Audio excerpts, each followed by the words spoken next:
Hello everyone, আসসালামু আলাইকুম। আপনারা সবাই কেমন আছেন? আলহামদুলিল্লাহ ভালো আছেন। আমিও আপনাদের দোয়ায় ভালো আছি। আজকে মেয়ের বাবা চলে যাবে। একবার গেটেতে বেরোচ্ছে, আবার এসে দাঁড়াচ্ছে। যেতে সময় লাগাচ্ছে, শুধু দাঁড়াই যাচ্ছে। আমি ধাক্কা দিচ্ছি যে যাও, চলে যাও। মুখটা একটু বাঁকায়ে চলে যাচ্ছে, দেখেন আবার দাঁড়ায় থাকলো। মেয়ে ঘুম থেকে উঠে বলতেছে বাবা কই? আমি বলছি চলে গেছে। ও ঘুমোইছিল, এই জন্য ওকে ডাকিনি। অনেক রাতে ঘুমোইছিল। তাই মেয়েটার মনটা খুবই খারাপ। সে পড়া করতে পারছে না, শুধু বলছে আমাকে না বলে চলে গেল বাবা। আজকে আমারও মনটা খারাপ লাগছে, ভালো লাগছে না। এতদিন মেয়েকে নিয়ে আনা করেছে প্রাইভেটে, কষ্টটা কম হয়েছে আমার। মাছটাতে মনে হয় বরফ রয়ে গিয়েছে, ছাড়াচ্ছে না।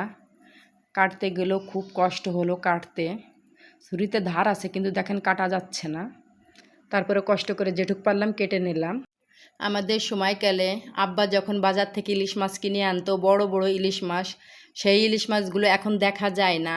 সেই মাছগুলো মা যখন জাল দিয়ে রেখে দিত, অনেক তেল ঝরতো, তাই দিয়ে আমরা ভাত খেতাম, অনেক মজা লাগতো।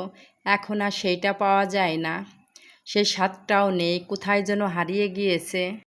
ডাল ভাজিটা করলাম, দেখলেন ওই ডালটা হচ্ছিল বেঁচে গিয়েছিল। আমার মা এই ডাল বেঁচে যেত, যেটা নষ্ট না, ওটা ভালো ডাউল, সেটারে পুড়া পোড়া বলে, পুড়া পোড়া করতো। ওইটা অনেক মজা লাগতো খেতে। এটা আমার মায়ের কাছ থেকেই শিখেছি আমরা। মেয়ের ক্লাস হচ্ছে 1টা পর্যন্ত। মেয়ে চলে আসছে, ওকে গোসল করায়ে খাবার খেতে দিলাম।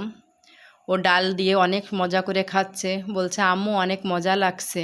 ওর বান্ধবীর মা ওর হাত দিয়ে তাদের গাছের কিছু আম পাঠিয়ে দিয়েছে মেয়েকে। প্রত্যেক বছরই ওই আপা আমাদের আম দেয়, তাদের গাছের আম অনেক সুন্দর, আম রূপালি। একটা মজার গল্প শেয়ার করি, গল্প না বাস্তবই। কাহিনীটা হচ্ছে আম নিয়ে। আমি মনে হয় ক্লাস 6-এ পড়ি, খুব ভালো করেই মনে আছে আমার। আবার স্মৃতিশক্তি অনেক বেশি আল্লাহর রহমতে। একটা আম আমরা ছিদ্র করে খাচ্ছিলাম আমি। এখন অবশ্যই সেদিন আর নেই। ছেলে মেয়েদের এখন কেটে কাঁটা চামচ দিয়ে সার্ভ করে দিতে হয়, গালে তুলায় দিতে হয়, নালি খায় না। আর আমরা ছিদ্র করে খেতাম।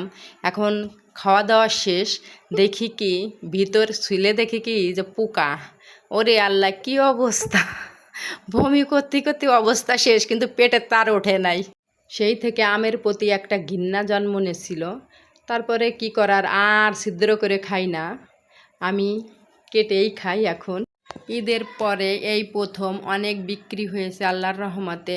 হয়েছে টুকিটাকি, কিন্তু এতটা হয় নাই। মেয়ে আমাকে সব কাজেই হেল্প করে। যদি বলি আম্মু চলে আসো, সে দৌড় দিয়ে চলে আসে, লেখাপড়া রেখেই। আপনারা আমার পাশে থাকবেন, আমাকে সাপোর্ট করবেন। আমি নতুন আসছি, আমার যদি কোনো ভুল ত্রুটি হয় অবশ্যই আপনারা কমেন্টে জানাবেন। তাহলে আপনারা সবাই ভালো থাকবেন, আমার পাশে থাকবেন। আল্লাহ হাফেজ।